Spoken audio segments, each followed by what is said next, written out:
Donc, gros Ouais, stress. c'est- Mais là, honnêtement, les 30 miles pour arriver, je rigolais pas. Bon, ce soir, c'est la loose, la grosse loose. On trouve, mais zéro endroit où dormir. Il faut savoir rester safe et un road trip, c'est pas que des spots de rêve, loin de là. On va voir si un cougar nous tombe dessus.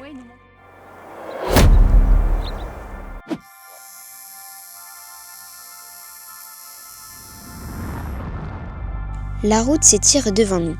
Les arbres défilent, le temps ralentit. Plus on avance vers notre nouvelle destination, plus le monde semble devenir sauvage. Il n'y a plus que nous, la forêt et un avant-goût d'inconnu.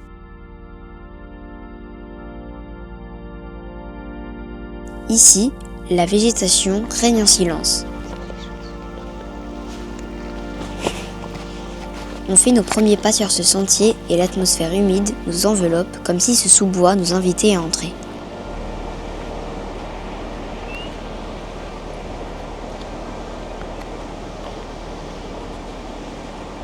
À 2h30 à l'ouest de Seattle, nous nous retrouvons à Olympic National Park. On débute la découverte du parc par le sud. Première petite balade, la Rainforest Natural Trail.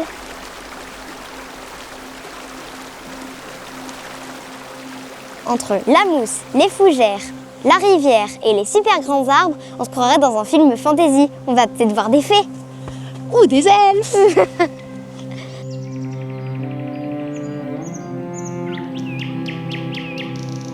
Tout semble plus lent, plus profond. La forêt nous murmure de prendre le temps.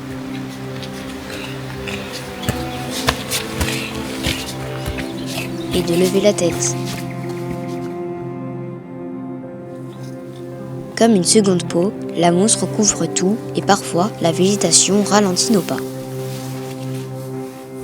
On a l'impression de nager dans un océan de verdure et la surface nous semble si loin, tout là-haut. Le parc possède un climat tempéré méditerranéen avec été sec.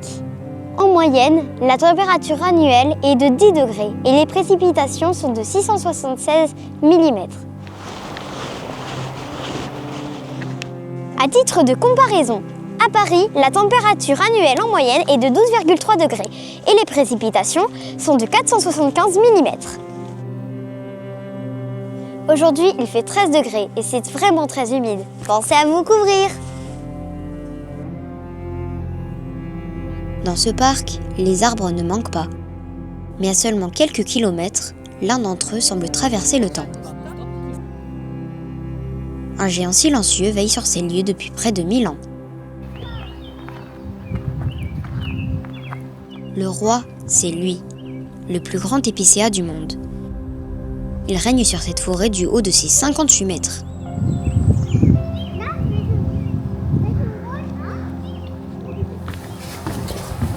Dans les autres parcs américains, tout semble ouvert. Des paysages vastes où le regard file à l'horizon. Ici, c'est bien différent. La végétation nous entoure de partout. Un contraste total, une sensation unique, celle d'être avalé par la nature.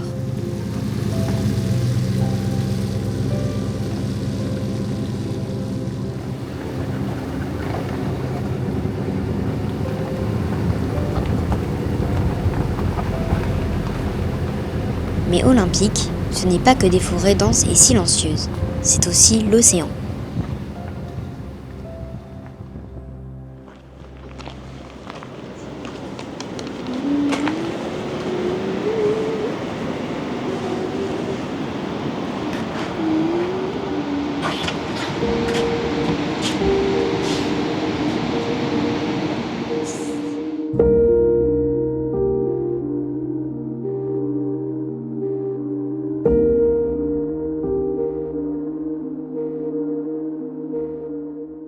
À l'ouest du parc, on tombe sur l'océan Pacifique. Et sur cette plage, c'est pas le boulot à fauter qui manque.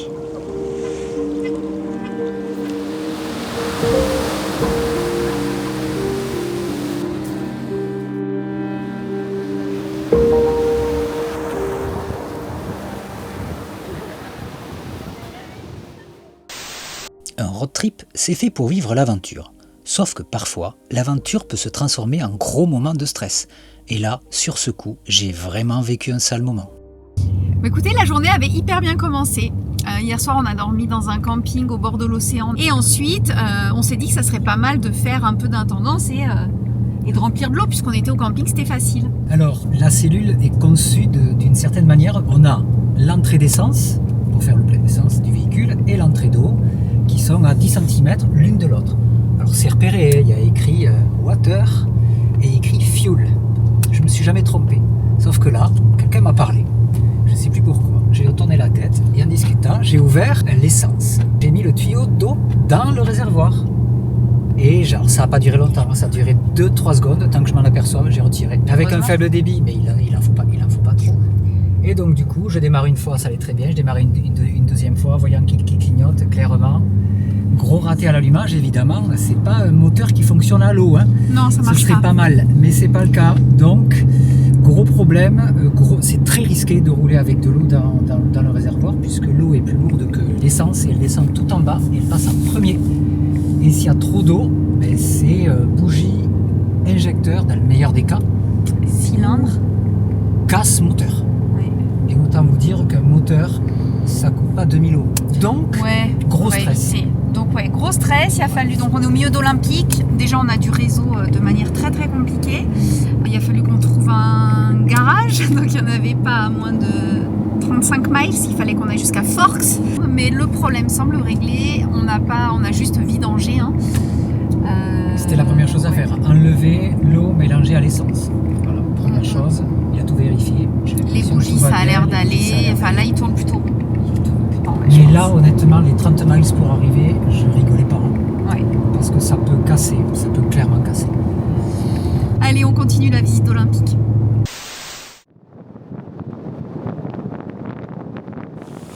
Qu'est-ce que tu fais, Thaïs?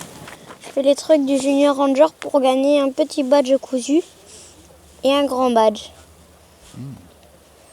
Mais les trucs les plus faciles.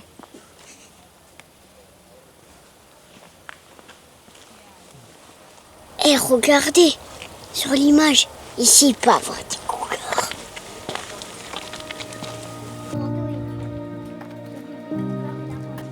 On est sur la rando Hall of Moses.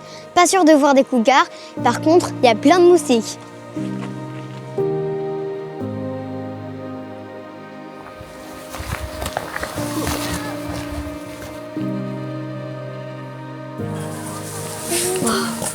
Et c'est magnifique. Derrière moi, il y a un grand arbre mort couché. Et les autres arbres se servent de lui pour pousser. Ce sont des troncs nourriciers. Recouverts de mousse, ils se décomposent lentement et offrent de l'eau, des nutriments et un refuge à une nouvelle génération de sapins et de fougères. Ici, même la mort nourrit la vie.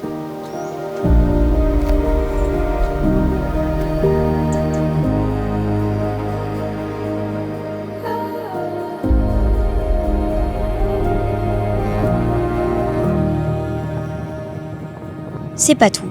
La journée avance et il est temps d'aller trouver un bivouac. On a repéré un lieu sympa. Allons voir ça. L'accès est étroit et avec notre gros pick-up, ça passe tout juste.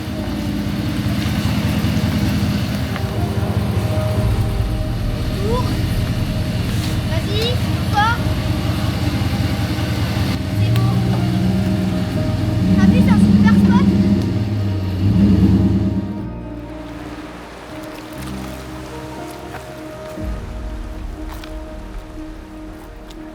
Je sens qu'on va être bien. Allez, bonne nuit! Nouvelle journée, en espérant qu'elle soit moins stressante qu'hier. On a trouvé un super spot au bord de la rivière, au bord des cailloux, c'était super bien. Très humide, mais très très calme. Donc on a dit on va reprendre la route, on va revenir sur Forks pour aller à Rialto Beach. Sur les photos, ça a l'air magnifique. On peut marcher jusqu'à une arche, il y a des rochers au milieu de l'eau, ça a l'air magnifique. Sauf que on vient de là-bas, super beau temps, magnifique, grand soleil, et on arrive au niveau de l'eau et ça donne ça. on voit littéralement plus rien. On voit à peine l'océan, alors autant vous dire que les cailloux et l'arche sont complètement invisibles. Alors je vais tenter de ce côté-là, mais à mon avis, on voit pas grand-chose. Voilà, c'est bien ce que je pensais. C'est censé être là-bas. Dommage. Allez, on reprend la route. Il n'y a rien à voir. Après Rialto Beach, nous avons continué d'explorer cette partie du parc. Dans l'Olympique, on en oublie le temps qui passe. Mais voyant l'heure tourner, on s'est dit qu'il serait peut-être temps de trouver un endroit où dormir. Et en road trip, c'est parfois pas si évident. Bon, ce soir c'est la loose, la grosse loose. On est dans la zone de Port Angeles, au nord de Olympique. Et on trouve zéro endroit où dormir. Pourtant on s'y est pris tôt. Mais en fait, il y avait 2-3 spots sur notre route, mais qui étaient déjà occupés à 18h.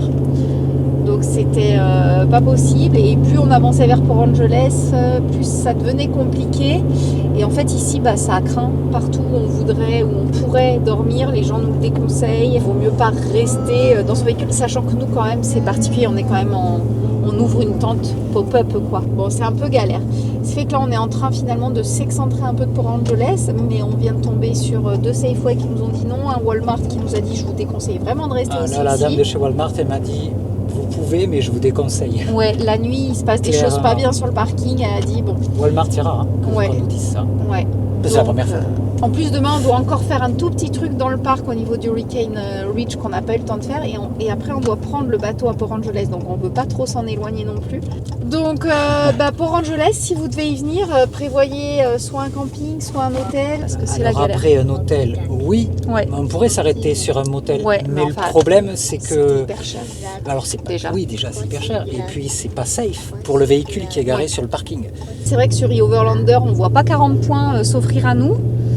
Donc, ouais. Bon, on va voir. Et non, je le vois, il y a quelques vannes. Déjà, c'est bien parce que tous les on n'est pas endroits, tout seul. zéro van. Et lorsqu'on arrive sur un spot où il n'y a pas de van, où il n'y a pas de voyageurs et tout, ça sent jamais bon. Les gens ne sont pas là. Et pourtant, on a fait San Francisco où ça sentait pas bon, mais il y avait des vannes. Il y avait des voyageurs qui étaient garés. On s'est dit, bon, on n'est pas tout seul. Voilà, mais là, quand on arrive sur un parking où c'est fermé la nuit, où il n'y a personne, et on nous dit non, quand ça sent pas bon, ça sent pas bon. Ça sent pas bon. Allez, on va voir encore un autre. Dedans, On continue la prospection. Donc j'étais en train de commencer à m'enregistrer et j'ai été abordé par une personne qui voyage apparemment, qui était en train de balader son petit chien. Il m'a dit, je vous ai vu à Page et à 4 autres endroits sur les États-Unis. Donc le gars, il a à peu près notre rythme de voyage et puis il est venu me parler un petit peu. Il nous a demandé si on allait en Alaska, mais non. Malheureusement, c'est trop loin pour nous. Et donc du coup, tout ça pour dire que le spot que j'ai aperçu tout à l'heure sur la route, eh bien, ce sera notre spot de ce soir. Alors, ce n'est pas toujours des spots instagrammables, ce n'est pas toujours super bien placé. Ici, ce sera un parking de voie rapide. La voie rapide, elle est juste derrière. Et quand ce sont des zones qui craignent, on essaie justement de ne pas se retrouver tout seul. Donc là, ce n'est pas le cas. Derrière, là, il y a un autre van, le monsieur qui dort par là-bas. Derrière nous, donc on est juste là avec les panneaux, il y a 2 camping-cars, un routier. Alors ça va être bruyant, c'est une évidence. Mais voilà, il faut savoir rester safe. Et un road trip, ce n'est pas que des spots de rêve, loin de là. Je pense que ce soir, ça va aller. On va baisser la tente. Là, le pop-up est ouvert pour pouvoir manger, être à l'aise, pouvoir se lever tranquillement. Mais après, par souci de sécurité, on a l'habitude de, quand ça craint, quand c'est des endroits où on ne le sent pas trop, on baisse le haut. Ça va se retrouver tout à plat, comme en position roulage. Et on va dormir là, tranquillement, comme s'il n'y avait personne à l'intérieur, quasiment. Allez, il est l'heure de passer à table et d'essayer de dormir à peu près. Allez, c'est parti.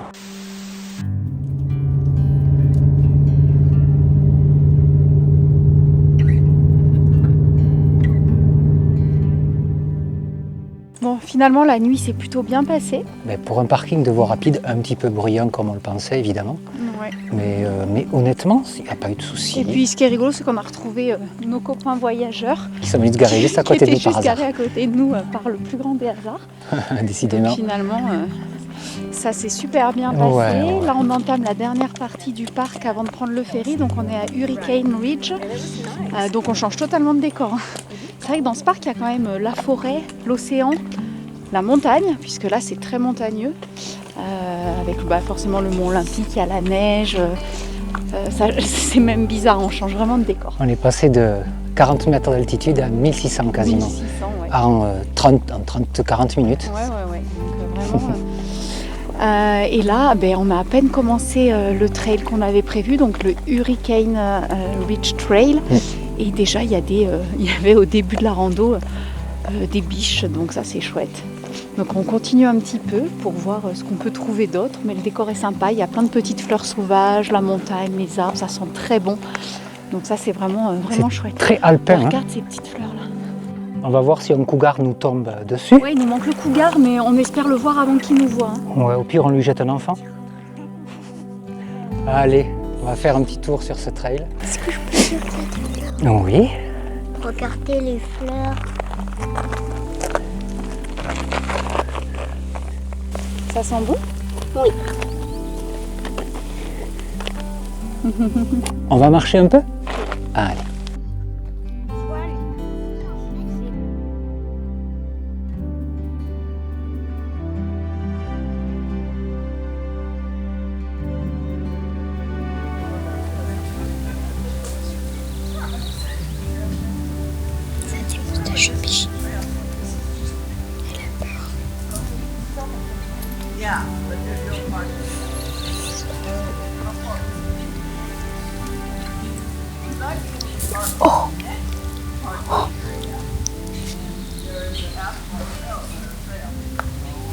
Alors Olympique?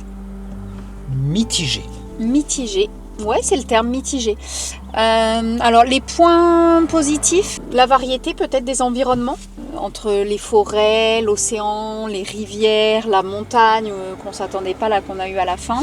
Il y a quand même quelques animaux qu'on a pu voir, même si franchement sorti de Grand Teton de Yellowstone, c'était difficile de faire mieux. Dans ce parc, les distances sont assez longues en fait pour aller d'une zone à une autre. Le parc il est divisé en plusieurs zones. Et chacune a son petit point d'intérêt différent, mais vous avez une route qui fait le tour du parc et puis ensuite il faut prendre une petite route pour aller à un endroit et revenir en arrière, refaire de la route, reprendre une petite route, ce qui fait que ça c'est un petit peu Pas très pratique. long, pas pratique. Bon, après le parc est quand même bien plus sauvage que les autres qu'on a pu voir, avec moins d'aménagement. Peut-être aussi qu'on a un coup de fatigue, ça fait bientôt 4 mois qu'on est là, quand même à un rythme assez soutenu, hein. On se pose pas vraiment, on n'est pas au ralenti.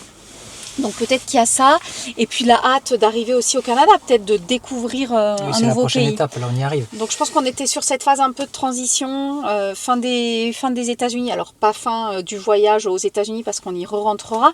Peut-être qu'on avait hâte d'être au Canada et qu'on l'a moins apprécié. Il y a aussi, il faut être honnête, on a fait tous les parcs de l'Utah, Grand Canyon, Oui. Bryce, Zion, etc. Où à chaque fois ça dépayse énormément. Ici beaucoup moins. Quand on a vu une forêt un peu mystique avec de la mousse, etc., très humide, c'est chouette, mais c'est très redondant. Le côté forêt mystique un peu, on l'a partout ici. Donc forcément, c'est moins attrayant, pour nous en tout cas. Après, il est arrivé le problème sur la voiture, ça nous a un peu cassé les pattes aussi. Oui. Du coup, voilà un peu de stress sur ça. Est-ce que c'est réparé, est-ce que c'est pas réparé? Bon, c'est réparé, mais... Voilà, ça nous a cassé, surtout à moi, pas mal, 2 jours facilement, voilà, pour se remettre un peu de ce gros stress. Donc je pense qu'il y a quelques points qui nous ont pas aidés à vraiment en profiter. Donc maintenant, direction... Maintenant, on va au port. On va au port. Alors on n'a rien réservé, hein. Donc on a vu qu'il y avait des ferries quand même assez régulièrement. On s'est dit que si le premier était plein, il y aurait peut-être de la place sur le second. On verra bien, ce sera la surprise, comme on ne savait pas du tout quand est-ce qu'on prendrait le bateau. Il y a à peu près 1h30 de traversée, donc on se retrouvera sur l'île de Vancouver au Canada. Allez, voilà, on a hâte. c'est parti. Dans la prochaine vidéo, on prend le bateau direction le Canada. Et l'île de Vancouver. On traverse la frontière et on débarque à Victoria. On est au Canada! On a débarqué, le passage à la douane a pris un certain temps. Derrière moi, c'est le Parlement de la Colombie-Britannique. C'est le nouveau chapitre de notre road trip. Et il promet déjà de belles découvertes. Alors on vous dit Rendez-vous au prochain épisode.